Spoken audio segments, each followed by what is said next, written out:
எல்லா கண்டட்டையும் கலக்கி கொடுத்தாச்சு. நானே கலங்கி போயிருக்கேன் என்னடா பேசுறதுன்ட்டு.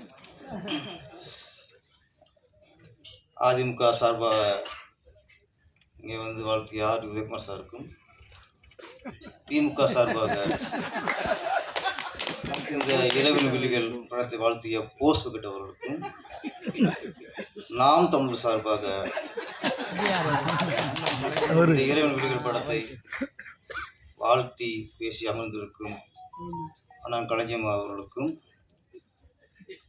பாஜக சேரவிருக்கும் அனைவருக்கும், இல்லை அதான் சேரப்போறாங்க மற்றவங்களாம், சேரப்போ அனைவருக்கும் என்னுடைய நன்றி. இது ஃபஸ்ட்டு பார்த்தா எல்லாரும் ஒரு பேச்சையும் கேட்டு அசந்துட்டாங்க. கதாநாயகி நீமா மாமா சொல்ல போச்சு.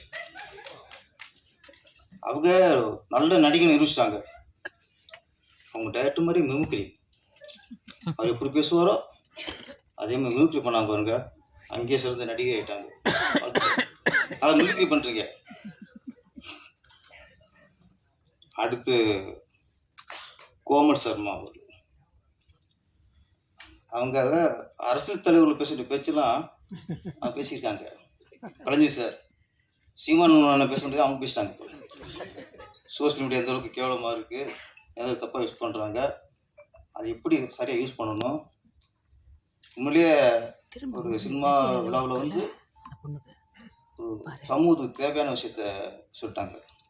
நன்றி.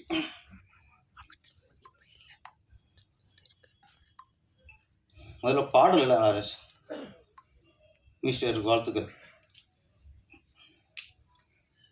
அந்த அம்மா சென்டிமெண்ட் சாங்கு ரொம்ப உண்மையிலேயே மனசை டச் பண்ணிச்சு.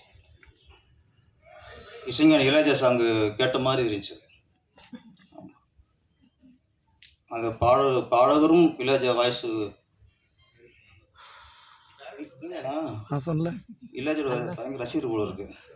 ஆமாம், நல்லா இருந்துச்சு. ஆமாம், அது இசைஞானி போடுற மாதிரி இருந்துச்சு. நல்லா இருந்துச்சு, நல்லா இருந்துச்சு. அப்புறம் அவங்க நீங்கள் பாடின பாட்டு போடலை.